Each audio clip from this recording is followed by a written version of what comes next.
My name is Alicia Middleman. I'm a curator at the Estes Park Museum. Today is April 30th, 2014. We're at the Estes Park Museum to interview Peggy Donahue for the Estes Valley Mountaineering Oral History Project, a joint effort between the Estes Valley Library and the Estes Park Museum. Can we start off with your full name, please? Do you really want the legal name? Whatever you're comfortable with. Peggy Donahue. Peggy Donahue. And Peggy, where were you born? I was born in Tulsa, Oklahoma. Okay. Can you remember the first time you came to Rocky Mountain National Park? Oh, of course. I was 19, and I was not really anxious to get out of Oklahoma because I didn't know how really awful it was, because I didn't have anything to compare it to. But I had a boyfriend, and my parents were like, oh, get her out of town, they're too serious. And I had an aunt who was a friend of the manager of the Stanley Hotel at the time. And they said, oh, because my parents had been out here on a business kind of a trip. They said, oh, you should go to Colorado, and Aunt Jane can get you a job at the Stanley Hotel, it's beautiful. Okay, I'll go. So I talked a girlfriend into coming with me, and when we came into this area, we were just, this was not Oklahoma, beautiful, beautiful. Yeah, I was blown completely away. I didn't want to go back to Oklahoma. I did go back, but not for long. Yeah. How did you get here, and about what year was that? Okay, now you have to do the math. I was 19 and I'm 64. So that's it. So my girlfriend and I flew in to the airport. We took a bus up to Estes, and they got a little shuttle to us right to the Stanley. She was working in the, I don't remember, the housemaid, I think, housekeeping, and I was at the desk doing reservations and stuff. Oh, wow. And that's where I met Mike. He walked in the door. He was a friend of my brother's. I'm one of 7. So my brother, that's just a year and a half older than I am, was good friends with Mike out in Southern California. Crazy, crazy, round and round, but my brother went out there to wrestle on a wrestling scholarship at a junior college, which happened to be where Mike was going to school. And Mike liked to wrestle. He wasn't on the team, but he liked to work out with him. Mike weighed 150. My brother was tiny, weighed 115 or something. And they got on the mat together, came in, the coach was like, Donahue, Crimmin, get on the mat. They're like, oh my God, my brother's like, he's big, and Mike's like, he's tiny. But they were like a match for each other. They couldn't do anything with each other, and finally the coach was just like, get off the mat, you two, and they were laughing, and they were friends, instant friends. So my brother was like, you gotta meet him. And he was telling him, you gotta meet her. So we met right here. Wow. Yeah. So Mike would become your husband later. Yes. So you met each other that first summer. Yep. You were in Estes Park. You were working at the Stanley. Yep. And what was he doing in town? He was, strangely enough, working on the highway. At the time, they were putting a new highway through, up there, Highway 7. They're putting a new highway through. So he was much to his dismay, cutting trees, putting in a new highway. But it was him, of course, that took me up Long's Peak that summer. Took both my brother and I up Long's Peak. Oh, wow. So Mike and his brother, and me and my brother, went up. And in those days, you could camp at Chasm Meadows. So we hiked in and camped in Chasm Meadows, which was beautiful. Oklahoma, I hadn't done anything. No hiking, no climbing, nothing. And I came out here and was just like, what? I was born in the wrong place. This is perfectly fabulous. So we climbed Keeners. It was beautiful. And then coming down, we had to, so Mike and his brother went over the camel, over to get all the gear, because we came down the north face. So they went up over the camel and said, you guys just stay on the trail, you two Okies, and we'll catch you down there on the trail. So the two Okies are getting exhausted, and oh my gosh, let's just take a shortcut. Look, there's the trail down there. let's just cut through. I mean, all those bushes, those crumholts look totally perfectly inviting from up above. And we got in there and it was just brutal. Oh my gosh, it was just like, oh, I was asking my brother, do I look like death warmed up? Because I feel like it. Oh my gosh. Finally we got down there and Mike and his brother were there looking at us going, why didn't you stay on the trail? Well, this looked shorter. And they had these extra packs that they expected us to carry. I put that pack on. I mean, I was not a rugged mountaineer at that point. I was just like, put that pack on and took it right off and said, no way. I don't care what happens to this stuff. The pack, I'm not carrying it. Nope, going down without any pack on. So he was like, oh, well, I guess I'm carrying 2 packs. So he did. I don't know. That's taken on a lot, your first summer coming here, and you hadn't really had any other mountaineering experience before that. None at all, yeah. It was awesome, though. I loved it, but I really was totally exhausted. Well, what happened next? Did you just stay in Estes Park? Did you have to go back to school in the fall? What did I you went do? back to school in the fall, but my heart wasn't there. I just wanted to come back out here. So I went to school, but I came back out the next summer and actually lived up there on the family property in a tent. What family property? The Donahue, Mike's family. Well, it's the Donahue St. John Bickle, so there's 3 families. Mike's grandparents bought the land, like 160 acres, back in the early 30s. So, of course, there was this beautiful piece of land in the mountains, and so I just set up a tent on the property, and his parents were awesome. We went hiking together all summer, me and his parents, and I can't remember what he was doing that summer, but anyway, yeah, I just stayed out here for the summer, and then I didn't want to go back to school. I wanted to stay here, so I didn't go back to school. But actually, Mike went back to California, so I thought, I'll go to California too, and went out there and thought, what do I want to do? I wouldn't mind being a nurse. I'll try being a nurse's aide, see if I like it. So I was a nurse's aide. My teacher was Florence Knight. Don't you think that's clever?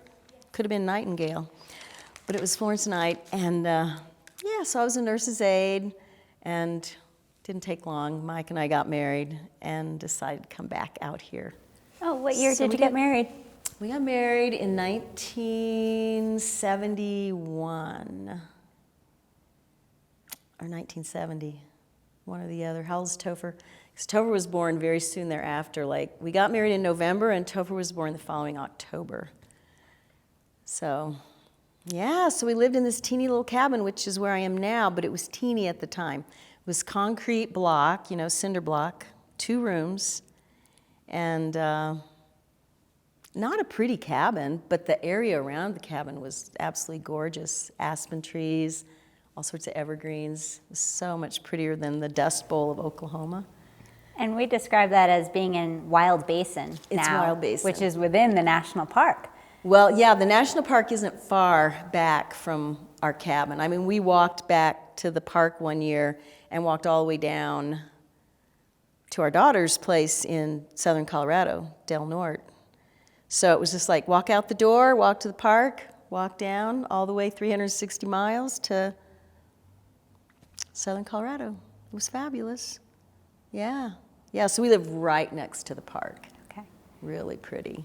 And I feel like Mike is probably going to come up in the conversation Oh, he has quite a to. few times. Can Oh, yeah. you describe him to me? What did he look like? What did he look like? He looked like Topher. I mean, he really did look a lot like Topher. His eyes were bluer. He was a little bit shorter. And Topher is now getting very clean cut because he's a papa, and that didn't clean cut Mike being a papa, but it clean cutted Topher. So, but yeah, Mike had just crazy hair when I first met him. And he wore these giant-sized hiking boots, heavy, like not these lightweight, really cool, go-anywhere hiking boots. Heavy duty with the great big thick soles, and plaid shirts, work in the woods, split wood, mountain man. Mountain man. Yeah, he was a true mountain man. But he did look a lot like Topher. Okay. Big beard, though. Topher's getting this little thing going now, but Mike always had like this full beard. Yeah. Okay, that helps. And in the first few years that you were here, did you go rock climbing very much? Yeah, a little bit. I have to say, I really wasn't crazy about it. It was, I found it scary and intimidating. So it took me a long time. It wasn't like, yeah, it appealed to me right away. Mountains appealed to me right away. Mountaineering, and I loved that part of the climbing school, getting to go to foreign countries and climb those big peaks. I liked that. But the rock climbing took me a long time to find comfort. I thought it was really crazy and risky and scary, and I for sure didn't want to lead and be responsible for myself and this other person or people on the rope. And so it took years and years and years, and actually until the kids were grown and climbing on their own and stuff, that I was like, all right, I guess it's time for me to do the same thing. So then I started learning how to place the gear and lead climb, and of course I loved it. Particularly loved it after Mike left my life, because it was such a release in such a focused way. You know, like nothing else did it. Hiking was like too much freedom of the mind to kind of wander. I was like, climbing is the ticket, because it focuses every part of your being. You know, body, mind, spirit is like right there. A little bit like yoga. But yeah, so that's kind of how that progressed. But yeah, Topher got into it big time early on. Nemene's daughter, she was sort of like me. I don't know, it's kind of scary. Tobias, the youngest son, negative. Never would do it. Never wanted to go. One time he climbed out of his harness. He was down pretty low on the rock, and I hate to say I was the mean mom who was belaying him, but I was like, come on, Tobias, come on, just give it. No, I'm getting out of this harness, I'm climbing right off of here. No, you're not. And he did. He literally did. I was like, okay, he doesn't climb. He's not a climber. That's okay. That's okay.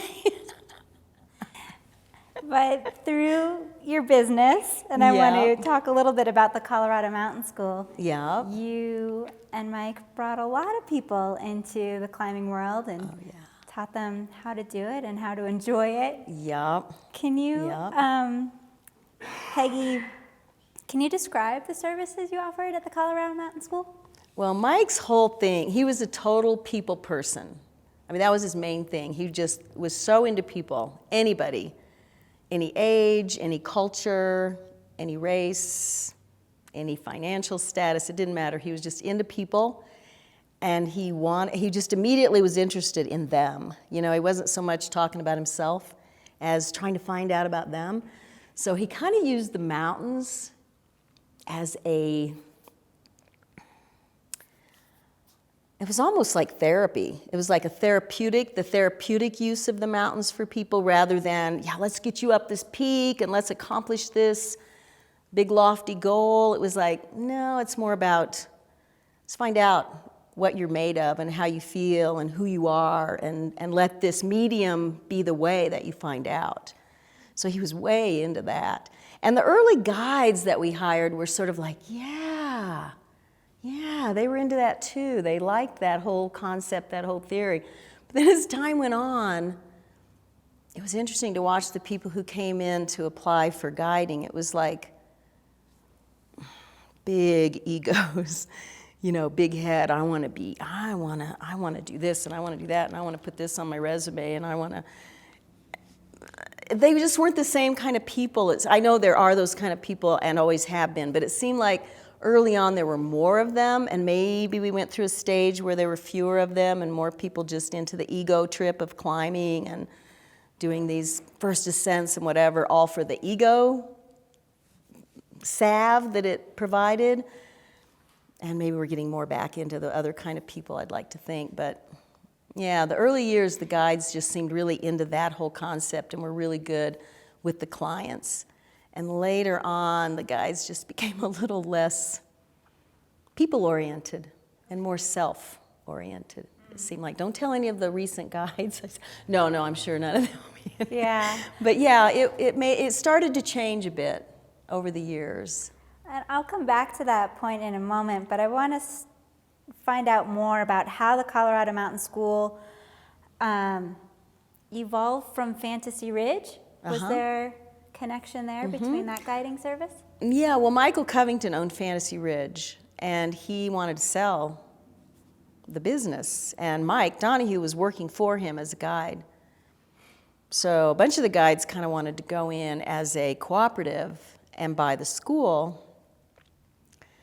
And Mike Donahue and Mike Covington sort of talked that over, and both of them felt a little bit more comfortable with the idea of one person taking it over. And so Mike Donahue ended up being that one person who took it over. This was in the 1970s, right? This was when, let's see, actually we took it over in, see, Tobias was born in 79. I have to go everything back to when a kid was born. So 79, 80, 81. Like, we probably bought it in like 82, I'm thinking. You can fact check me. But somewhere in there. Okay. Yeah. All right. Yeah. And then you named it a school. Yeah. Was there a curriculum? Well, it was a school because, there's not a curriculum as such, like when you go sign up for the Estes Park High School's curriculum. It was a very kind of open educational experience. So you could learn to rock climb, you could learn to ice climb, you could learn mountaineering skills, you could take all that on expeditions so that you combine all these things that you learned on a big mountain or whatever. So it was very educational in that sense, but also in the sense of, and I go back to this, of learning about yourself. And that was kind of the big thing, was really to help people draw from within, learn about themselves, use this medium to find out more about who you are. So that was kind of the focus and why we kind of thought, to name it a school would be appropriate. Yeah, I can see that. Yeah. Who were your clients? Oh my gosh, people from all over. That was one of the coolest things. People from all over the country and even the world. It was interesting, we started doing these Mexico volcano expeditions because a Mexican man who wanted to climb Long's Peak got a hold of Jim Johnson, who at the time had a little business called Haze, H-A-Z-E, and he made gear and stuff. He was in there in the enclave with Camito and us. And On Davis Hill? Okay. Same place. And so somehow this Mexican guy got a hold of him and said he wanted to climb Keeners on Long's Peak. And would Jim take him? And Jim was like, oh, I don't really guide, but Mike Donahue, why don't you take him? And Mike's like, oh, yeah, I don't really speak much Spanish. But he said, well, this guy has a friend, an older guy, who's going to come with him who speaks pretty good English. Okay. So they came out, and the older guy had actually been born in the U.S. and lived in the U.S. till he was like 10. So he had pretty darn good English. And he kind of schooled Mike on some Spanish words he'd need to know for the climb. And he schooled Cristobal, the Spanish guy, on some English words he'd need to know. So they took off and climbed Keeners, and along the way, they got to be good friends. And Mike thought, gosh, you have those beautiful, big 17,000, 18,000 foot volcanoes. We could come bring clients down there and stay in your homes, and you guys would benefit financially, and you could teach us a lot about those mountains. And so we started doing these trips, and I think they still do it. Colorado Mountain School still takes these trips. I don't know who they stay with, but so we started the expedition part of the school with Mexico, and branched out to Ecuador and Bolivia and Argentina. And How did you guys share the workload of owning a business? What was your role? oh my gosh, it was funny in the beginning. I actually have a picture somewhere with a card table set up in the little tiny cabin, a little folding chair, sitting there on a typewriter, typing letters and stuff to people. So we started out really basic, really basic, and then it grew, to where, we actually started in the upstairs of, where they are now, the mountain school. We were upstairs in one of the rooms that is now a lodging room. So one little room was yeah, where they're we small. were, and it was slow. I mean, I can remember like falling asleep up there, because I would do a lot of the office kind of stuff, you know. It was so slow. But then we moved out to the little outbuilding, you know, they've got that little outbuilding there next to the big building, and we were in half of that, and Jim Johnson Hayes was in the other half. And then we moved into the whole upstairs of the big building. And then we moved into the whole big building. So it was just this gradual progression of growing, grew bigger and bigger and bigger. And my role, I mean, because I was having kids the whole time. Oh, well, Topher and Nim were already, I don't know how old. Tobias was like 3 when we got to school. So Nim was like 8, and Topher was 10 or so. But, you know, dealing with kids in school and everything. So I was mostly just staying with the typewriter and then coming to the school once they were all in school and being in the office.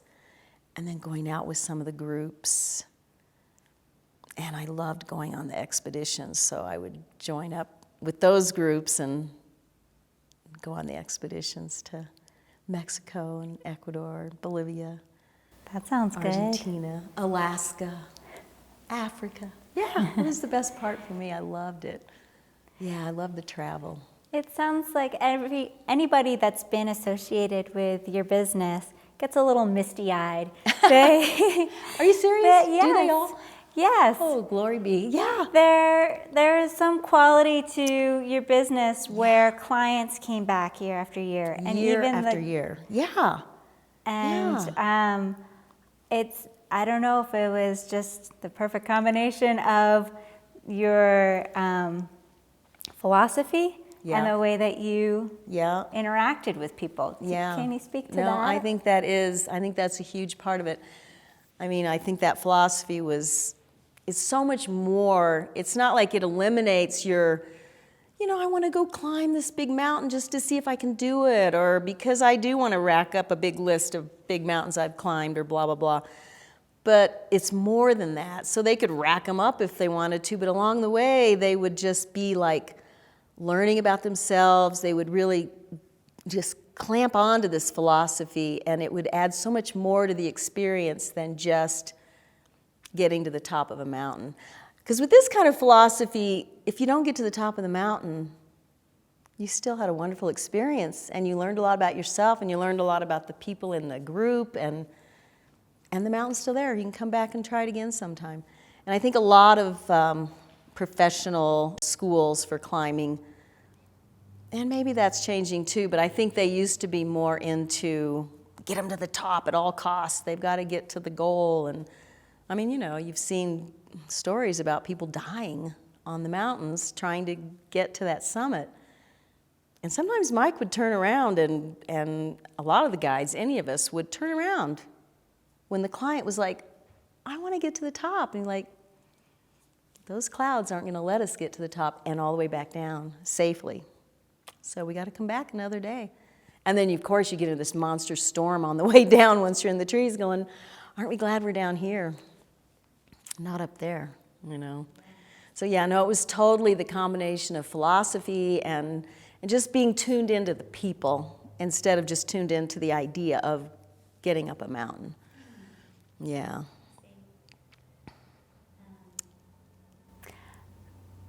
Correct me if I'm wrong, too, but maybe because of Mike's family history in the area, I've heard that he often spoke about the guides that had preceded him, people like Enos Mills and Shep Husted. Right. Does that sound accurate? Yeah. Oh, yeah, definitely. He was definitely feeling like a thread from all of those early guides on through, you know, not ever a break in it. Like, that's what those guides were about, really, was taking people out there and exposing them to the natural world.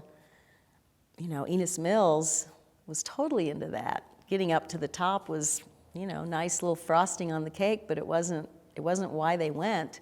They just went to be out there and experience the whole thing, the air, the trees, the rocks, the whatever's growing and where it's growing, and just learning about the natural world was huge. And that's what those early guides were way more about than accomplishing goals, getting up peaks.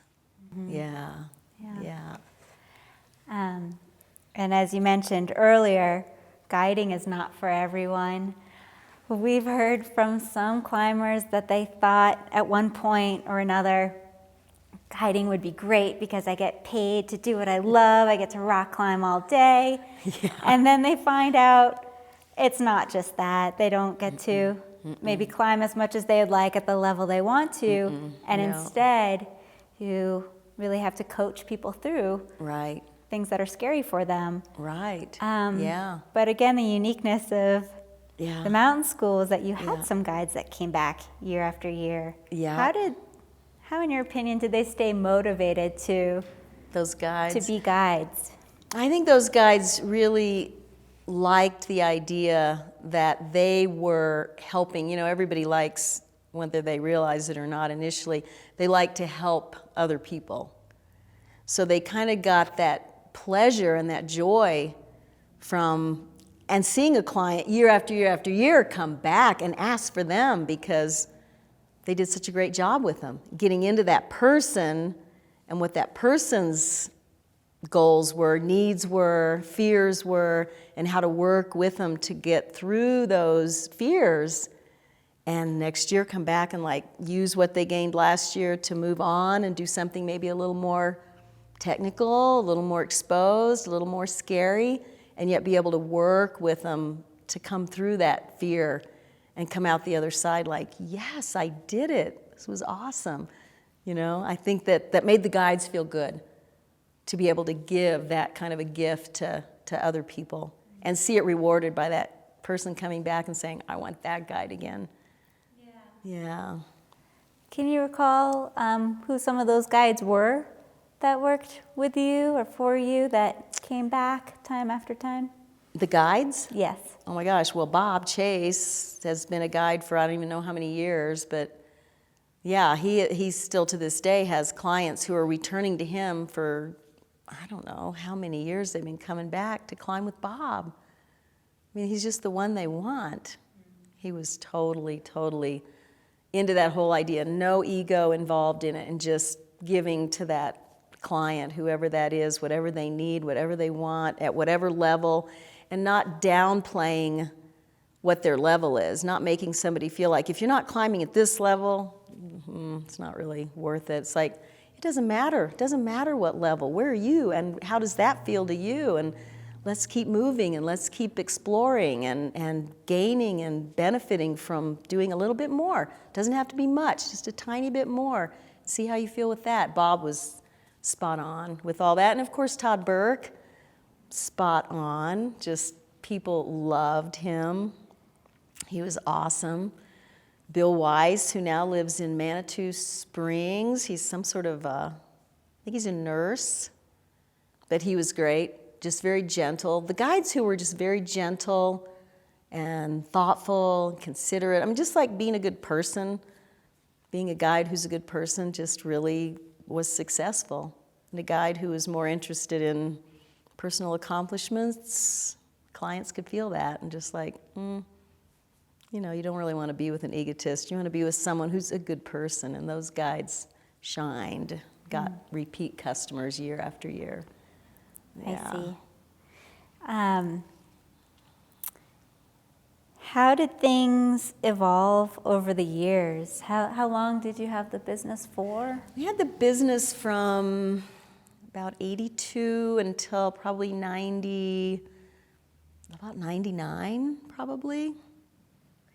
And, well, you know, as it grew, there just were more and more issues to be dealt with.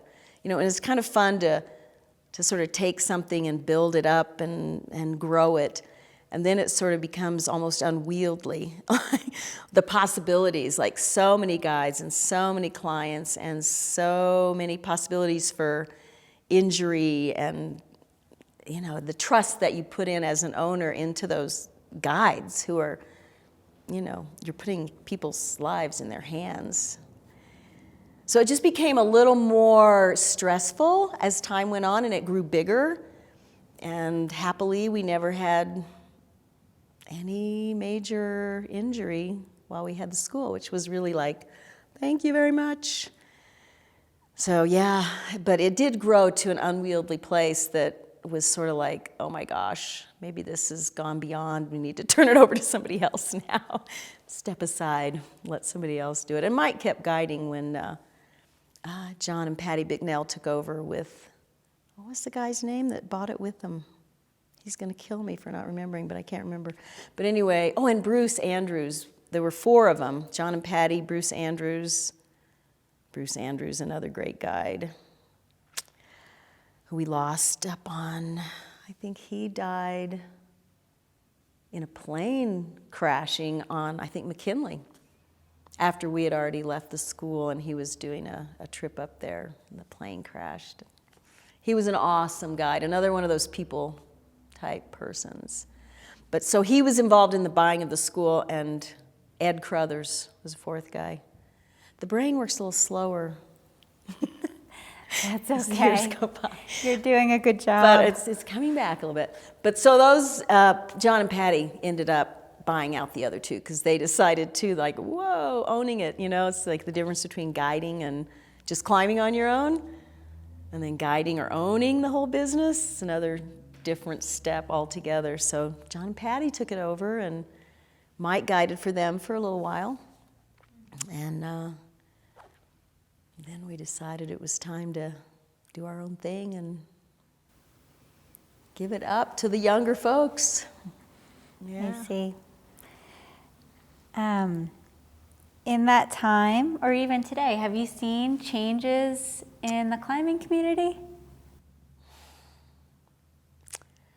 Well, there's been steady changes from the very beginning all the way through and ongoing. When any kind of activity, there are going to be changes. And of course, there have been changes. And what people can climb is so incredible. You know, I mean, back in the day, we thought 5'10" was like, oh, wow, really incredible, hard climbing. And now 5'10", people climb that pretty routinely, and climbing 12s and 13s and 14s. And the gear, the changes in the gear have been so dramatic. I mean, Mike did a trip on McKinley one year, and he said, it was when all the synthetics were coming in, and he said, I'm going to do the whole trip in wool. So he wore wool knickers, these really funny wool knickers with patches, like double knees, double seat, these huge pants. Wool sweaters, wool, everything was wool. And he really stayed warm, and he took great pride in like being able to climb it with all this weight. This is great, it works. Wool is awesome, it's warm even when it's wet.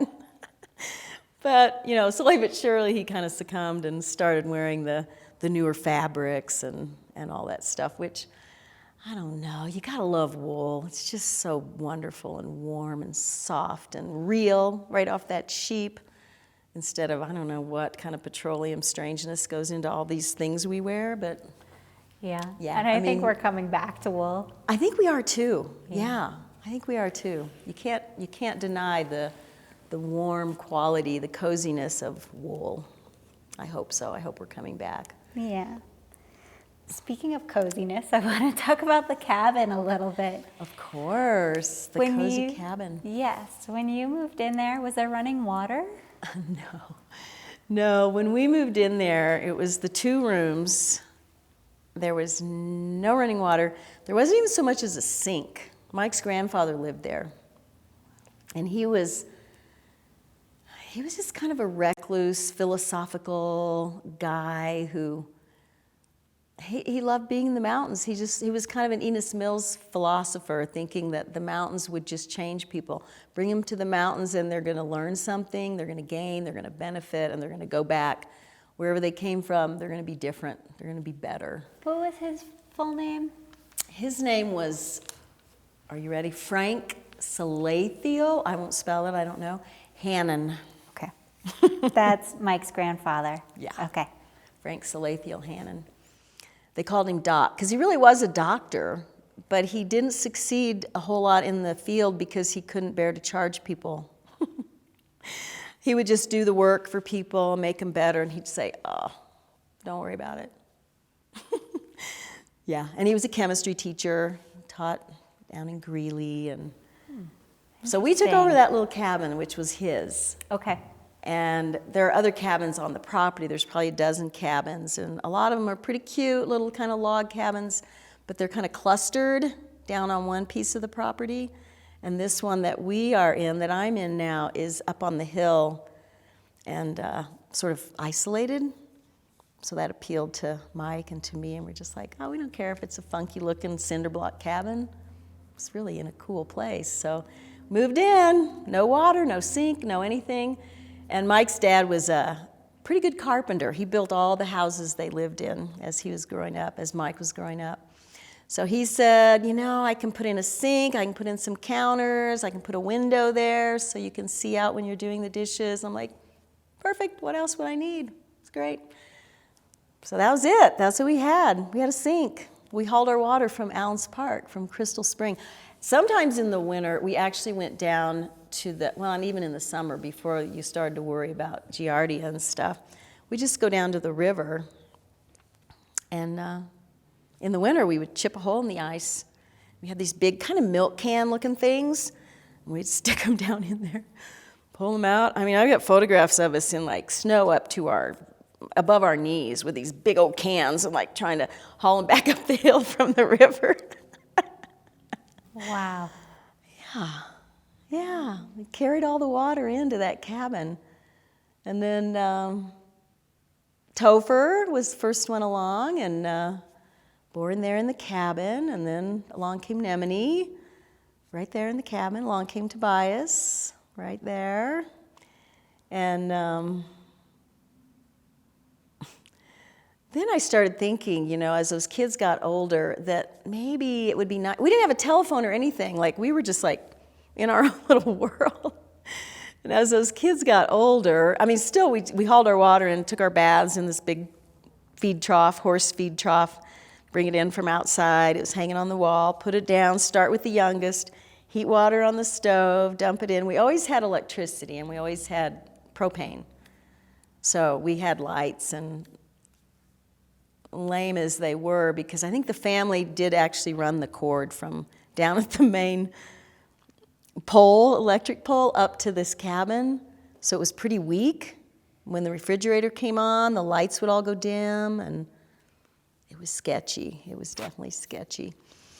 But so we had electricity, and we had the propane. We'd heat the water, start with the youngest, have our bath, keep adding, you know, more hot water as we went through, and everybody had their baths. One Christmas, we got carolers at the door, and it was just this little tiny cabin, and so we're all in there taking baths, and the carolers are singing out the door. It's like, thank you, that was lovely.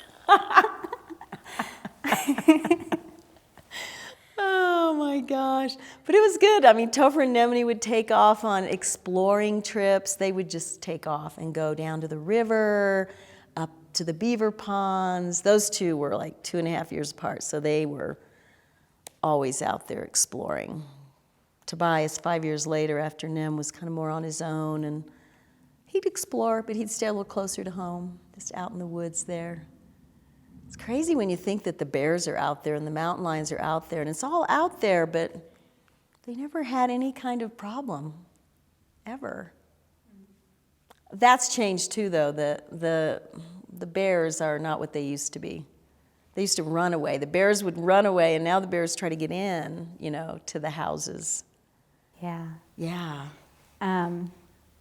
Why was it important for you and Mike to raise your kids in that way? Oh my gosh. It just felt so right. It felt so simple and so basic. And everything down in the city just seemed so contrived and so, I don't know, excessive. You know, use this, so much water and so much of everything. And I just loved, actually for the longest time, I loved hauling the water and being aware of how much water I was using. And, you know, hey guys, there's only this much. You gotta conserve it. You know, I mean, yeah, drink all the water you want, but like, you just need a little bit to do this job or that job, and don't overdo it. And I think it was just really good for us to teach that to our kids, that the importance of conservation, what better place to conserve? I mean, you look around your environment, you say, do you want to save this or do you want to use it all up and have it destroyed? That's kind of a no-brainer. So they all learned it. They learned it pretty well. I mean, Tobias, the youngest, who hated, the worst in the world, hated the outhouse and all that, is actually living on Nemene's ranch. She lives on a cattle ranch in a cabin with an outhouse. Not to say that he wouldn't like it to be a little different, but he's like, he can do it. I mean, you just learn to get by without having excessive amounts of everything, and you feel stronger for it and empowered by it, you know. So it's all good. Not that I mind having a bathroom now. You earned it. I think I totally did. Yeah. My carbon footprint is pretty good. Yeah. Small. Yeah. Well, Peggy, is there anything else that you think is important for us to know? Gosh, Alicia, I don't know what it would be. I don't know what it would be. I'm just really glad that the thread continues from those early times, those early guides, Enos Mills, all the way through to today. We still have the mountain school. We still have Bob Chase guiding for the mountain school. So it's like really cool to have that continuity, have it still going. Yeah. Well, thank you very much You're for taking the time welcome. today. Thank you, Alicia.